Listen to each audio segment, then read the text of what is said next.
what's the biggest mistake you made at your wedding? Honey, I love you, but said I do. I'm gonna get in trouble for that, aren't I? 안녕하세요. 미스터리 수사국에 오신 것을 환영합니다. 소셜미디어에는 금슬 좋은 남녀가 나란히 앉아 있습니다. 화면을 아래로 내리면 그들이 3명의 아이를 안고 행복하게 웃고 있는 모습이 이어지죠.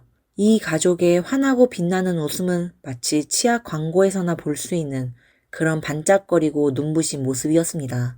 하지만 예상치도 못하게 어느 날 남편이 유명한 TV 프로그램에 출연해 이 결혼이 자신이 한 가장 큰 실수였다고 공개적으로 고백했습니다. 처음엔 프로그램 효과를 위한 농담처럼 들렸고 현장은 어색한 웃음소리로 가득 찼지만 3년 후에야 사람들은 그가 농담이 아니었음을 알게 되었습니다. 사건은 미국 일리노이주의 쿼시에서 발생했습니다. 약 4만 명의 인구를 가진 이 작은 도시는 미시시피 강가에 위치하고 있으며 농업과 제조업이 발달해 보석의 도시라는 별칭을 가지고 있습니다. 또한 포브스 잡지는 2010년의 쿼시를 미국에서 가정을 이루기에 가장 좋은 15개 소도시 중 하나로 선정하기도 했습니다. 이야기의 주인공 가족에게 있어서도 이곳은 두 사람이 만나 사랑을 키우고 가정을 이루며 성장할 수 있는 풍요로운 터전이었습니다. 하지만 그들의 10년간의 결혼 생활은 사랑의 열매를 맺게 했을 뿐만 아니라 증오의 싹도 틔우게 했습니다. 대체 어떤 분노가 범인으로 하여금 14발의 총격으로 분노를 표출하게 만들었을까요? 모두가 부러워했던 가정이 왜 하룻밤 사이에 무너져 버린 걸까요? 이제 2023년 2월로 돌아가 그 이야기를 시작해 보겠습니다. 2023년 2월 23일 목요일 오후 3시경 레베카 블리프닉의 아버지 윌리엄 포스틀은 사위로부터 문자를 받았습니다. 문자에는 이날이 레베카가 아이들을 돌보는 날이었지만 전날 밤부터 그녀와 연락이 닿지 않아 걱정이 된다는 내용이었습니다. 또한 방과 후에 아이들을 누가 데리러 갈지 정해야 하니 혹시 윌리엄이 연락을 좀 해볼 수 있겠냐는 부탁이 담겨 있었습니다. 딸과 사위가 사이가 좋지 않다는 것은 아버지로서 알고 있었지만 2019년 두 사람이 별거를 시작한 이후로 아이들 픽업에 문제가 생기거나 딸이 연락이 두절된 적은 한 번도 없었습니다. 그래서 윌리엄은 불안한 마음으로 딸에게 전화를 걸었지만 받지 않았고 곧바로 차를 몰아 딸의 집으로 향했습니다. 오후 3시 30분경 그는 딸의 집에 도착했고 멀리서부터 현관문이 이상하게 열려있는 것을 발견했습니다. 딸의 이름을 부르며 집 안으로 들어섰지만 처음에는 별다른 이상을 느끼지 못했습니다. 그러나 2층으로 올라가던 중 그는 욕실 바닥에 쓰러져 있는 딸 레베카를 발견했고 이미 숨이 멎은 상태였습니다. 경찰은 신고를 받고 현장에 도착했으며 2층 창문이 파손된 것을 발견했습니다. 창문 앞 카펫에는 불완전한 신발 자국도 남아 있었습니다. 집안에 물건이 도난당한 흔적이 없었기에 경찰은 범인의 침입 의도가 금전이 아닌 것으로 추정했습니다. 이어서 감식팀은 시신 주변에서 여러 개의 탄피와 출처를 알 수 없는 작은 플라스틱 조각들을 발견했는데 이 조각들은 욕실 바닥과 시신 위에 널리 흩어져 있어 수사관들의 주목을 받았습니다. 그러나 현장에서는 지문이나 생물학적 증거가 전혀 채취되지 않아 경찰은 용의자의 신원을 파악하는데 어려움을 겪고 있었습니다. 법의학자는 피해자가 성폭행을 당하진 않았지만 전신에 14곳의 총상 흔적이 있으며 이 중 9발은 몸통에, 3발은 오른쪽 팔에, 2발은 왼쪽 손에 집중되어 있다고 밝혔습니다. 탄도 궤적을 분석한 결과 여러 발의 총상은 피해자가 쓰러진 후에도 추가로 발사된 것으로 보입니다. 즉 범인이 누구든 간에 그녀를 완전히 사라지게 하려는 결심이 있었음을 나타냅니다. 그리고 그럴 만한 동기와 혐의를 가진 사람으론 피해자의 가족과 친구들은 한 사람을 의심했습니다. 바로 레베카와 이혼 소송 중이며 아이들의 양육권을 두고 다투고 있는 남편 티모시 블리프닉이었습니다. If something ever happens to me, please make sure the number one person of interest is Tim, as that is who would do something to me. 사건 발생 1년 전쯤 레베카는 언니에게 만약 자신에게 무슨 일이 생기면 남편이 가장 큰 용의자일 거라고 이야기한 적이 있었습니다. 이 부부가 왜 이런 지경에 이르게 되었는지 말하기 전에 먼저 두 사람이 어떤 사람들이었고 어떻게 만나게 되었는지 간단히 살펴보겠습니다. 현재 41살인 레베카와 39살인 남편 티모시는 대학 시절에 처음 만나 2009년에 결혼해 세 아들을 두었습니다. 레베카를 아는 사람들은 그녀가 매우 성실하고 유능한 여성이었다고 말합니다. 처음에는 제약 영역 분야에서 성공을 거두었으나 진정으로 원하는 직업이 간호사라는 것을 깨닫고 과감히 학교로 돌아가 공부를 시작했습니다. 학업 중에도 성적이 우수했으며 졸업 직전의 봄방학 중에 막내 아들을 출산하기도 했습니다. 그녀는 책임감 있는 어머니이자 진정한 우등생이었습니다. 하지만 무엇보다 사람들을 감동시킨 것은 그녀의 따뜻한 마음이었습니다. 간호학과를 졸업한 후 그녀는 쿼시 지역 병원에서 근무하기 시작했습니다. 미국에서 코로나19 팬데믹이 한창이었을 때는 자발적으로 여러 병원을 오가며 도움이 필요한 환자들을 돌보았습니다. 남편 티모시는 사업개발 전문가로 커리어도 잘 쌓아왔지만 운동 분야에서 특히 두각을 나타냈습니다. 특히 미식축구에 재능이 있어 2019년에는 모교인 쿼시 대학교의 스포츠 명예 전당에도 오르기도 했습니다. 이후 가족과 함께 유명 게임 프로그램에 출연하기도 했습니다. 비록 연예인은 아니었지만 쿼시 지역사회에서 활발히 활동하며 티모시는 꽤 존재감 있는 인물로 여겨졌습니다. 그러나 2020년 이 게임 프로그램이 방영되면서 그가 했던 한마디는 사람들을 깜짝 놀라게 했습니다. 프로그램의 한 코너에서 진행자가 참가자들에게 특정 질문을 하고 대중적인 답변을 할수록 높은 점수를 얻는 방식이었죠. 그때 티모시에게 결혼식 날 저지른 가장 큰 실수는 무엇인가요? 라는 질문이 주어졌고 그는 여보 사랑해. 하지만 내가 가장 큰 실수를 한 건 네, 그렇게 하겠습니다. 라고 말했던 거야. 라고 답했습니다. 이 말이 나오자 스튜디오의 공기는 순간 얼어붙었고 평소 유머 감각이 넘치던 진행자도 잠시 말을 잇지 못했습니다. What's the biggest mistake you made at your wedding? Honey, I love you, but said I do. Not my mistake. Not my mistake. I love my wife. I'm gonna get in trouble for that, aren't I? 방송 중에 농담을 주고받는 건 흔한 일이었기에 모두가 티모시가 단순히 분위기를 살리려고 하는 것이라고 여겼지만 실제로 이 부부의 관계는 위태로운 상황에 놓여 있었습니다. 사실 이 프로그램이 방영되기 전인 2019년 2월 이미 두 사람은 별거에 들어갔습니다. 이혼의 구체적인 이유는 공개되지 않았지만 법원 기록에 따르면 이혼을 신청한 쪽은 남편이었으며 아내는 아이들을 위해 관계를 회복하려고 노력하고 있었습니다. 그러나 남편은 마음을 굳힌 듯 짐을 챙겨 결혼 생활을 했던 집에서 차로 약 5분 거리에 있는 임대주택으로 이사했습니다. 그때부터 아이들은 두 집으로 오가게 되었고 월요일과 화요일에는 아빠와 수요일과 목요일에는 엄마와 시간을 보냈으며 주말에는 두 사람이 번갈아가며 아이들을 돌봤습니다. 티모시는 이러한 양육 방식에 불만을 품었고 결국 2021년 1월에 정식으로 이혼 소송을 제기했습니다. 두 사람은 재산 분할과 양육권에 대한 합의를 이루지 못해 그해 긴 이혼 소송에 돌입했습니다. 이때 두 사람의 관계는 완전히 틀어졌고 서로에게 보호명령과 금지명령을 신청하기 시작했습니다. 갈등이 잦아지면서 법원은 아이들을 교환할 때 두 사람이 차량에서 3피트 이상 벗어나지 않도록 명령할 정도였습니다. 소송이 진행되는 동안 레베카는 주변 친구들에게 자신이 신변 안전에 대한 불안을 느끼고 있다고 여러 번 털어놓았습니다. 그녀는 티모시의 감정이 점점 통제불능이 되어가고 있으며 아이들 앞에서조차 자신에게 폭력을 행사할 정도로 상황이 악화되었다고 말했습니다. 그녀는 두려웠지만 더 무서운 것은 티모시가 아이들을 데리고 떠나버릴지도 모른다는 것이었습니다. 특히 접근금지 명령 신청이 받아들여지지 않으면서 그녀가 유일하게 의지할 수 있는 것은 법원이 양육권을 자신에게 주는 것이었습니다. 많은 고심 끝에 마침내 재판이 열릴 날짜가 2023년 3월로 잡혔지만 안타깝게도 레베카는 재판장에 서기도 전에 비극적으로 생을 마감하게 되었습니다. 가장 안타까운 것은 그녀가 이 끔찍한 일이 일어날 것을 이미 예고하고 있었다는 사실이었습니다. He screamed in my face. He shoved me in front of the kids. He's thrown things across the room where the kids and I were standing. He's punched a hole in the He wall. already has lied multiple times to paint himself as a victim and me as the perpetrator when it is absolutely the other way around. I'm putting this in writing that I'm fearful he will somehow harm me, come after me, or will try to do something to me that takes me away from the kids or the kids away from me. 첫 번째 용의자인 티모시는 경찰이 자신을 찾아올 것임을 알고 있었고 숨거나 피하지 않았습니다.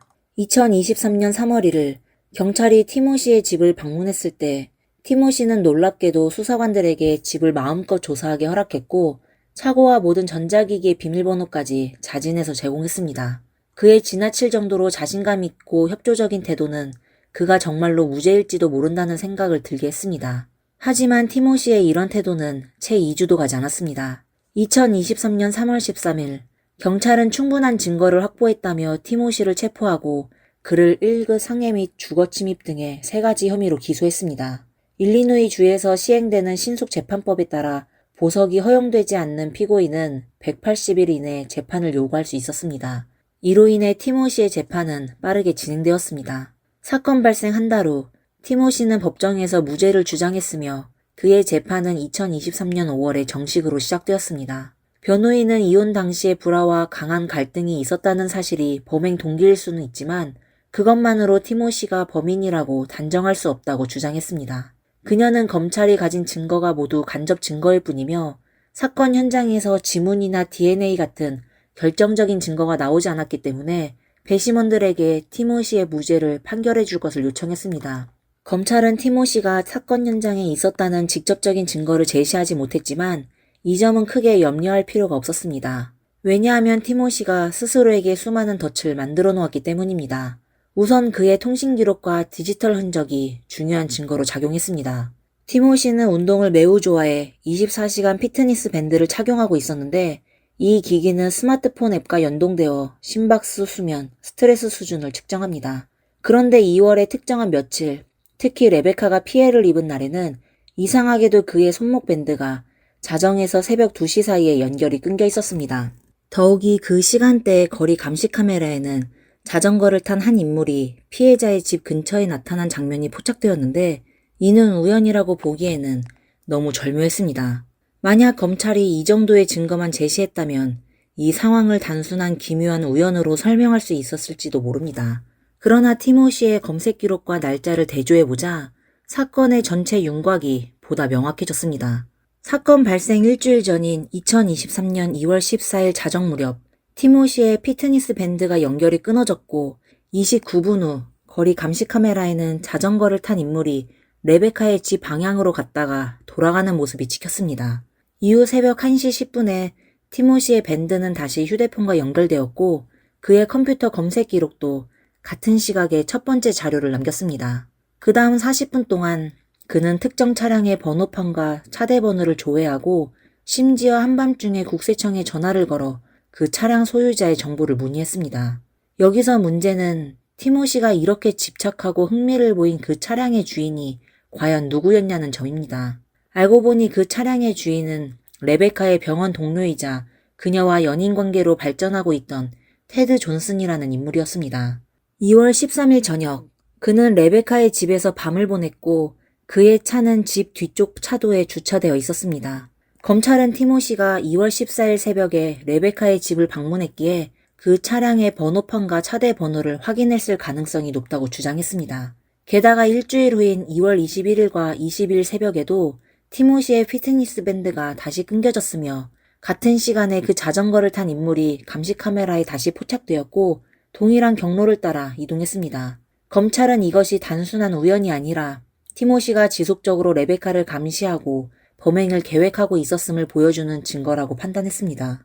The videos that you saw, just those videos, if that's all we had, you should absolutely go out here and find him not guilty. If it was just the videos. But it's not just the videos. It's the videos and how they relate to the web data. And how they relate to the computer activity. And how they relate to the searches that he made at 1 o'clock in the morning on February 14th. Yeah, there was a prowler in Taylor Hyman's yard. The prowler's right there. We know he sits right there because he was searching for the car that was in Becky's backyard at the same time. It wasn't a random prowler, it was the defendant. 7일간의 재판에서 검찰은 40명이 넘는 증인을 소환했는데 비록 티모시가 사건 현장에 있었다는 직접적인 생물학적 증거는 부족했지만 감식팀은 피해자 주변에서 발견된 탄피와 탄약 자국이 티모시의 총기와 일치한다고 밝혔습니다. 또한 티모시의 집에서 발견된 슈퍼마켓 비닐봉지의 재질이 사건 현장에서 채취한 플라스틱 조각들과 유사하다는 점이 확인되었습니다. 검찰은 티모시가 범행에 사용한 소음기가 바로 이 비닐봉지로 만들어졌다고 믿고 있으며 그가 한 발 쏠 때마다 비닐봉지가 파편으로 변해 흩어진 것이라고 설명했습니다. 이는 왜 이 조각들이 사건 현장에 널리 퍼져 있고 레베카의 몸에서도 발견되었는지를 설명해 줍니다. 레베카에게 맞은 총알만 해도 14발에 달했기 때문입니다. 또 하나의 매우 설득력 있는 증언은 아이들 학교의 비서로부터 나왔습니다. 그녀는 사건 당일 오전 11시 51분에 티모시가 학교에 전화를 걸어 새 아이를 혼자 집에 보내지 말라고 당부했다고 증언했습니다. 또한 CCTV에 따르면 티모시는 학교 수업이 끝나기 1시간 전부터 학부모 주차구역에서 기다리고 있었습니다. 이는 학교에서 연락을 받고 아이들을 데리러 갔다고 했던 티모시의 초기 진술과는 완전히 상반되는 내용입니다. 모든 증거를 종합해 검찰은 사건의 타임라인을 재구성했습니다. 2023년 2월 14일, 오랫동안 아내에게 불만을 품어온 티모시는 그녀가 새로운 연인을 만났다는 사실을 알게 된 후 이성을 잃었습니다. 특히 3월에 있을 이혼 재판에서 양육권을 잃을 가능성을 염두에 두며 그는 선제적으로 행동하지 않으면 모든 것을 잃게 될 것이라고 판단했습니다. 이에 따라 티모시는 주도 면밀하게 계획을 세우기 시작했고 집에 침입하는 방법과 소음기를 만드는 법을 연구했으며 피트니스 밴드가 자신의 위치를 추적하지 못하도록 대비했습니다. 2월 22일 수요일, 원래대로라면 아이들은 레베카와 함께 있어야 했습니다. 하지만 레베카가 최근 수술을 받고 몸 상태가 좋지 않자 티모시에게 하루 더 아이들을 돌봐달라고 부탁했습니다. 티모시는 이 기회를 놓치지 않았고 그녀가 가장 약해진 이 순간을 노려 자신의 계획을 실행에 옮겼습니다. 그날 밤 티모시는 아이들이 깊이 잠든 틈을 타 피트니스 밴드를 벗어두고 무기를 챙겨 자전거를 타고 레베카의 집으로 향했습니다. 도중에 거리 감시 카메라가 그의 모습을 포착했습니다. 목적지에 도착한 그는 마당에 있는 의자를 이용해 2층으로 올라가 동쪽 창문을 부수고 강제로 집에 들어갔습니다. 이때 레베카는 침입자를 알아차리고 휴대폰을 쥐고 자신의 방으로 뛰어갔습니다. 새벽 1시 11분, 그녀는 911에 도움을 요청하려 했지만 연결이 되기 전에 티모시가 방문을 발로 차고 들어왔습니다. 레베카의 휴대폰은 그의 공격 중에 떨어졌고 그녀는 욕실로 도망치려 했지만 심각한 부상으로 욕실 문 앞에 쓰러지고 말았습니다. 이때 티모시는 그녀에게 다가가 마지막 몇 발을 쏘았고 레베카는 이후 몇 분 동안 과다출혈로 사망했습니다. 새벽 1시 16분, 거리의 감시 카메라는 티모시가 자택으로 돌아가는 모습을 포착했습니다. 그리고 그의 피트니스 밴드도 새벽 2시 1분에 다시 휴대폰과 연결되었습니다. 아침이 되자 티모시는 평소처럼 아이들을 학교에 데려다 주었고 이후 처음에 알려진 대로 장인에게 메시지를 보내 딸의 상황을 확인하도록 했습니다. 그렇게 레베카의 죽음을 장인이 발견하게 만든 후 그는 아무것도 모르는 척 행동했습니다. 2023년 3월 31일 배심원단은 티모시 블리프리그의 모든 혐의를 유죄로 판단했고 5개월 후인 8월 11일 판사는 그에게 가석방 없는 3건의 종신형을 선고했습니다. Mr. Bliefnick, you researched this murder, you planned this murder, you broke into her house, and you shot her 1, 2, 3, 4, 5, 6, 7, 8, 9, 10, 11, 12, 13, 14 times. I don't know how long it took you to do that. Some of those shots were fired while she was lying on the ground. And you did all of that while your children were upstairs at your house, lying snug in their beds. The court believes that the appropriate sentence for each of the 2 counts of first-degree murder would be natural life in prison. 규정에 따라 티모시는 30일 이내에 항소할 수 있었지만 일리노이주의 법원 기록에 따르면 그는 항소하지 않았으며 현재 그레이엄 교정센터에서 복용 중입니다.